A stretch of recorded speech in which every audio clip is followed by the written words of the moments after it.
নমস্কাৰ মৰমৰ ছাত্ৰ ছাত্ৰীসকল, আশা কৰোঁ তোমালোক সকলো ভালে আছা। আজি মই সপ্তমমান শ্ৰেণীৰ এটি কবিতাৰ আলোচনালৈ তোমালোকৰ ওচৰলৈ আহিছোঁ।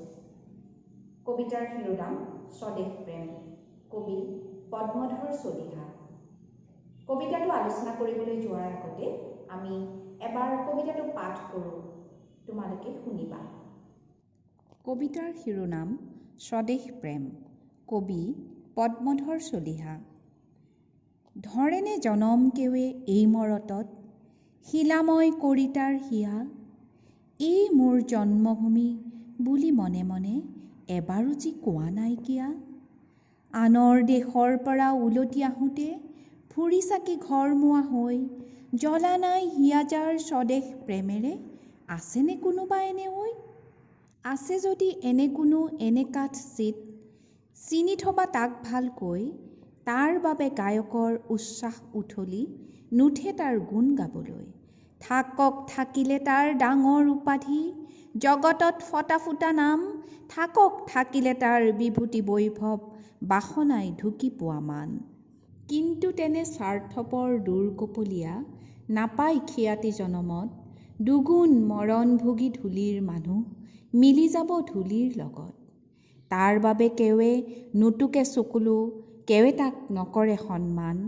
কবিয়ে কবিতা ৰচি নকৰে কেতিয়াও তাৰ গুণগান। তোমালোকে ইতিমধ্যে মই পাঠ কৰি দিয়া কবিতাটো শুনিলা। কবিতাটোৰ শিৰোনাম স্বদেশ প্ৰেম। নিজৰ দেশক ভাল পোৱা গুণটোৱেই হৈছে স্বদেশ প্ৰেম। আমি সকলোৱে আমাৰ নিজৰ দেশক ভাল পাওঁ। কবিতাটোত কবিয়ে ক'ব বিচাৰিছে যে পৃথিৱীত এনেকুৱা কোনো মানুহৰ জন্ম হৈছেনে যাৰ হৃদয়খন শিলৰ দৰে কঠিন, অৰ্থাৎ শিলৰ দৰে কঠিন হৃদয়ৰ এনে কোনো মানুহৰ জন্ম হৈছেনে যিয়ে এইখন মোৰ জন্মভূমি বা মাতৃভূমি বুলি এবাৰো মনে মনে কৈ পোৱা নাই। ইয়াৰ পিছত কবিয়ে ক'ব বিচাৰিছে যে পৃথিৱীখনত এনে কোনো লোক আছেনে যিয়ে আনৰ দেশৰ পৰা ফুৰি চাকি নিজৰ দেশলৈ, নিজৰ ঘৰলৈ উভতি আহোঁতে নিজৰ মনত স্বদেশ প্ৰেমৰ ভাৱ এবাৰো জাগি উঠা নাই। অৰ্থাৎ ওপৰৰ দুয়োটা পংক্তিত কবিয়ে এই কথাকেই ক'ব বিচাৰিছে যে নিৰ্দয় হৃদয়ৰ এনে কোনো লোক আছেনে যি নিজৰ দেশখনক ভাল পাওঁ বুলি এবাৰো ক'ব বিচৰা নাই। আছে যদি এনে কোনো এনে কাটচিত, চিনি থবা তাক ভালকৈ। তাৰ বাবে গায়কৰ উচ্ছ্বাস উঠলি, নুঠে তাৰ গুণ গাবলৈ। ইয়াত কাটচিত শব্দটোৰ অৰ্থ হৈছে নিৰ্দয়। কবিয়ে এনে নিৰ্দয় হৃদয়ৰ লোক যিয়ে নিজৰ দেশক ভাল নাপায়, তেনে যদি কোনোবা লোক আছে তেনে লোকক চিনি থবলৈ আহ্বান কৰিছে। ইয়াৰ পিছত কৈছে যে তেনে লোকৰ বাবে গুণ গাবলৈ কোনো গায়কৰ উল্লাস উঠলি নুঠে। অৰ্থাৎ কোনো গায়কে তেনে লোকৰ গুণ গাবলৈ আগ্ৰহ প্ৰকাশ নকৰে। থাকক থাকিলে তাৰ ডাঙৰ উপাধি, জগতত ফটা ফুটা নাম। থাকক থাকিলে তাৰ বিভূতি বৈভৱ, বাসনাই ঢুকি পোৱা মান। ইয়াৰ দ্বাৰা কবিয়ে ক'ব বিচাৰিছে যে দেশক ভাল নোপোৱা কোনো মানুহৰ যদি ডাঙৰ উপাধিও থাকে বা তেওঁলোক যদি নাম জ্বলা ব্যক্তিও হয় বা তেওঁলোকৰ যদি অজস্ৰ ধন সম্পত্তি মান থাকে, তথাপিও কোনো গায়কে কোনো লোকে তেওঁলোকৰ গুণাগুণ কেতিয়াও নকৰে আৰু তেনে লোকক কবিয়ে চিনি থবলৈ কৈছে। কিন্তু তেনে স্বাৰ্থপৰ দূৰকপলীয়া, নাপায় খিয়াতি জনমত। দুগুণ মৰণ ভোগী ধূলিৰ মানুহ, মিলি যাব ধূলিৰ লগত। কবিয়ে ক'ব বিচাৰিছে যে তেনে স্বাৰ্থপৰ দুৰ্ভগীয়া মানুহে কেতিয়াও জীৱনত খ্যাতি লাভ কৰিব নোৱাৰে।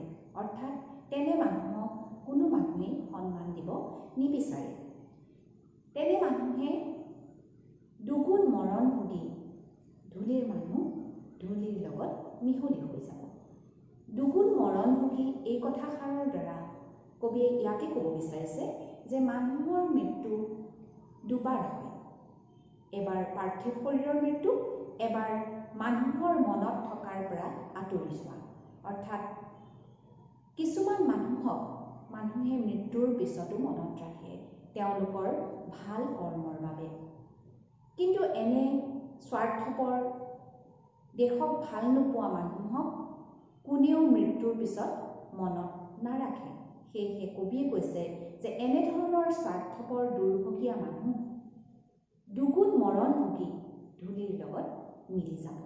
তাৰ বাবে কেৱে নুটুকে চকুলো, কেৱে তাক নকৰে সন্মান, কবিয়ে কবিতা ৰচি নকৰে কেতিয়াও তাৰ গুণগান।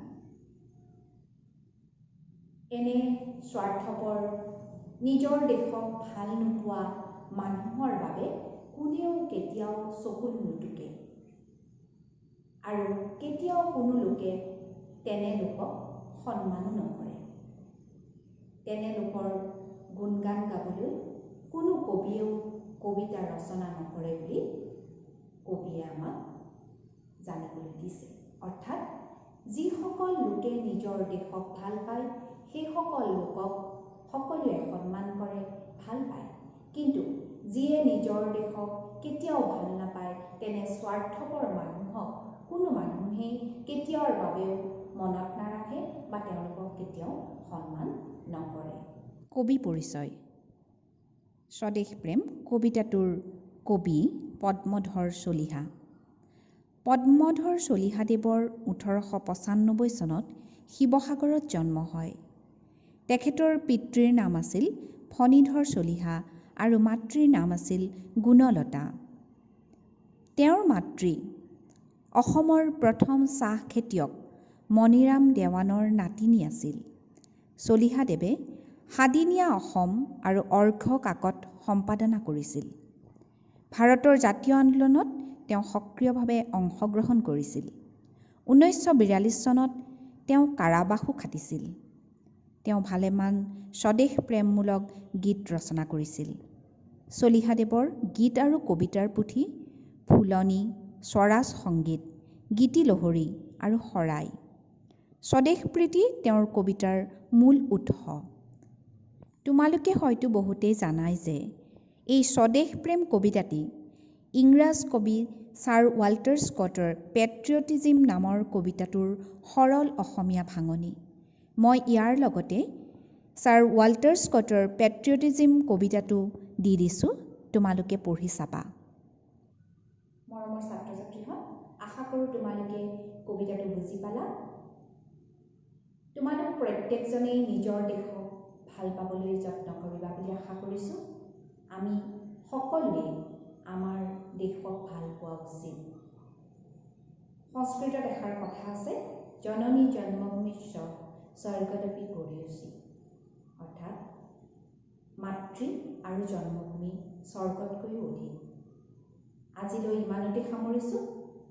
তোমালোকে কেনে পালা মোক জনাবা, আৰু যদি কিবা বুজিবলগীয়া আছে তেনে কথাও মোক সুধিবা। নমস্কাৰ।